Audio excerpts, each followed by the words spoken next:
Hey guys, it's Ruba. Welcome back to my channel. If you're new to my channel, make sure to hit the subscribe button, and I post new videos every Wednesday and Sunday at 9 p.m. Alright guys, so today I'm going to be sharing my top 20 study tips with you all. So if you are interested, just keep on watching. So as a lot of you guys know, I'm currently in physical therapy school, and so I've been in school for a really long time, and so I feel like I have gotten to be a pretty proficient studier. Kind of like message before I share my tips with you guys is to really figure out what kind of studier you are.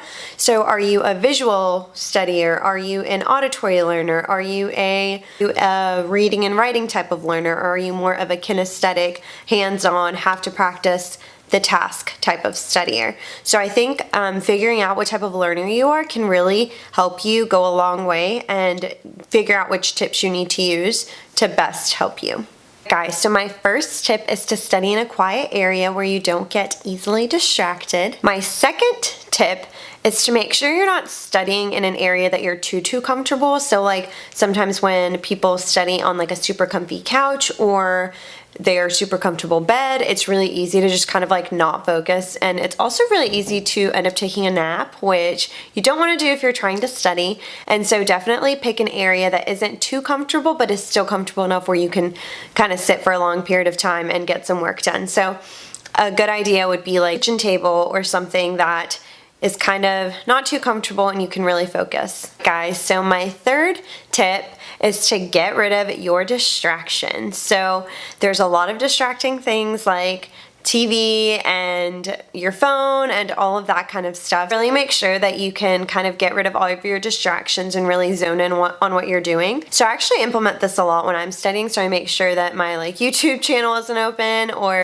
the TV isn't on and things like that, so I can really focus on studying. Fourth tip is super important and one that a lot of us don't think about, but it is really important to give yourself breaks. So for me, I kind of just give myself breaks like when I feel a little like overstudying, or if I've been sitting for a really long time, I'll just kind of give myself a break that way. But other people, like my roommate, I know like to give themselves more structured breaks. So there is an app called Focus Keeper, and I'll write that down below so you guys can refer to it if you are interested in it. So pretty much what it does is it allows you to set like a timer that, okay, I'm gonna study for 25 minutes, and then it'll go off after you've been studying for 25 minutes, and then you get like a 5-minute break. And so that way you can set like 4 sessions of 25-minute study time and then a 5-minute study break. And so it'll go off every 25 minutes, and that'll be like your reminder to take a break, and then it'll go off again when your 5-minute break is over, and then that will remind you to get back to studying. And I think you're able to set the increments whichever way you like, and so I think that's a really great app if you kind of need something to remind you to take a break and then also remind you to get back to studying. So my fifth tip is to listen to some classical music or some good study music that can really help you focus. For me, I honestly can't really listen to music with a lot of words in it because then I start singing along. Or honestly, I'll go into YouTube and search like good study music, and then I'll listen to that. I was actually telling my sister about this video, and she told me that she uses this website called A Soft Murmur, and so she told me to check it out, and so I looked it up, and it pretty much allows you to like customize your own type of study music, and it's a lot of like thunder sounds or like rain sounds, and you can kind of like mix and match them and choose kind of what you want and your mix.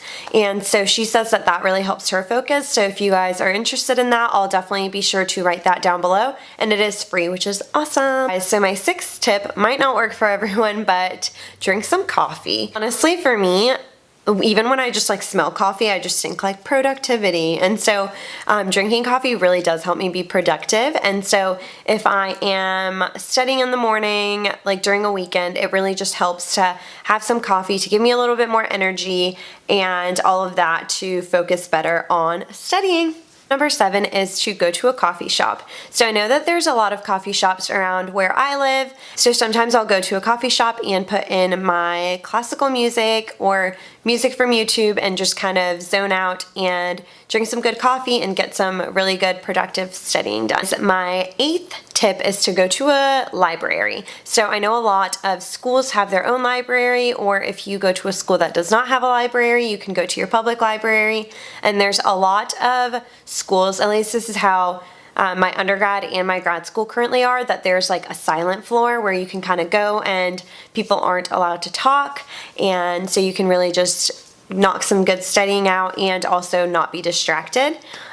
Although sometimes I don't like going on the silent floor because I like get hungry and I really want a bag of chips, and then I'm like opening the bag of chips and everyone looks and stares at me. Alright guys, so my 9th studying tip is to write out your notes. So I honestly do this for pretty much all my classes, but really writing out my notes helps to like with that tactile type learning, and then it's also a good way to kind of memorize things. So like as I'm writing, I'll kind of like try and learn it too, and so that kind of helps me a lot, and that has really been a great thing for me in grad school, and so I definitely recommend trying that. My 10th tip is to use a whiteboard, and so you can kind of use a whiteboard and quiz yourself, and then on physical therapy program, a lot of it's like you have to like draw stuff out or like learn the brachial plexus and all of this kind of stuff. So it kind of helps to be able to draw it out and then be able to erase it right after. And so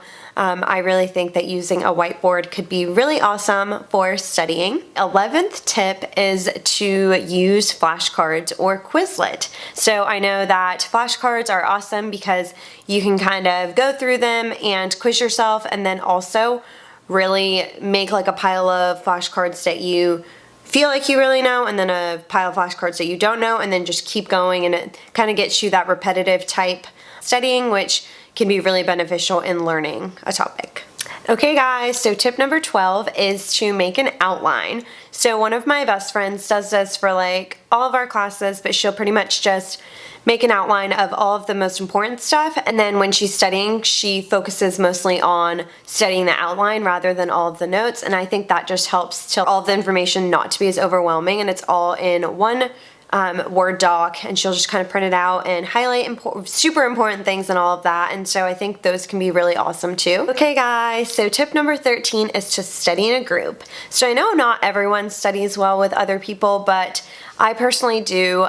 Once I've like really gotten over studying by myself and I feel like I know the information pretty okay, I'll study in a group and we'll kind of just like quiz each other and talk about potential questions that could be on the test and all of that, and I know that really helps me to solidify that I really know the information. So tip number 14 is to make a chart. So I know that in my program there's a lot of information that's again like memorization, and so sometimes it can be really helpful to make a chart of all of the similar types of things that you're learning, and then have like rows and columns and then kind of fill the information in. So for example, we have to learn like all of the ligaments. Me and my friends would make a chart of all the ligaments and then write their like origin in one column, and then their insertion in one column, and then their action in one column, and so that can really help to like make the information more concise. And it's also really helpful if you're like more of a visual learner, because then you can see it all there, organized, pretty, and all of that. So tip number 15 is to put your phone on Do Not Disturb,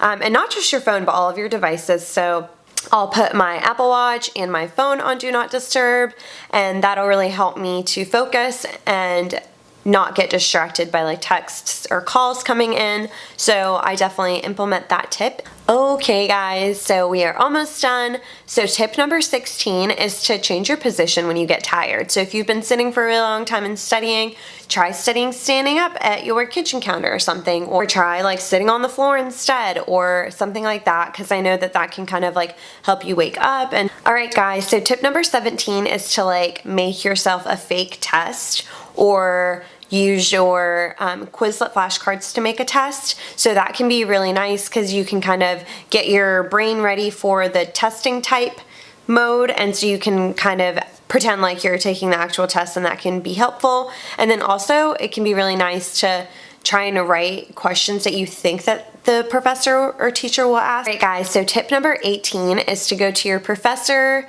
or teacher's office hours if you don't understand something. So I know that I did this a lot in undergrad during some of my harder classes. So if I didn't understand something in chemistry, I would just go to my professor's office hours or even talk to them like after class. Like, they're usually super helpful and kind, and so I would just ask them like whatever question I had, and that can really help to make sure that you have the information right and you're not like studying something wrong, because that's not good. Alright guys, so tip number 19 is to look up a different explanation for whatever you're studying. So a lot of the times, I know my roommate does this a lot, but if she doesn't understand something like the way the professor taught it, she'll go onto YouTube and search a video of someone else explaining it, and sometimes they really make the information more concise and easier to understand, and so a lot of the times that can be really awesome to try. And then a lot of the times they also can just simplify the information so it's not as confusing and all of that. Alright guys, tip number 20 is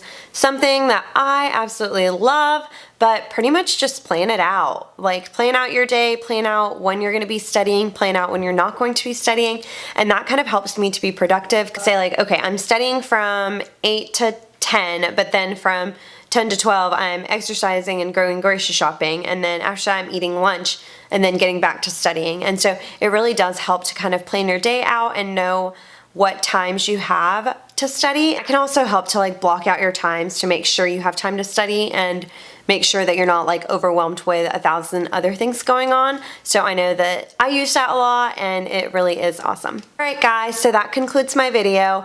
Just remember that, again, kind of like what I said in the beginning, everyone is really different in how they learn, and so really make sure you know what type of learner you are. Do you study better in groups, or do you study better by yourself, or do you study better by listening to the information or writing it out, and all of that? Because I think that a lot of the times when people don't do well in school, it's because they don't really know the best way that they learn, and so that can really be the biggest and best step for you to do well in school. That concludes my video. Make sure if you are new to my channel, you hit the subscribe button down below, and definitely remember to like and comment on this video.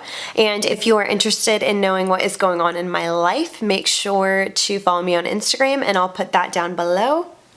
And yeah, thank you guys so much for watching. I'll see you guys next time. Bye.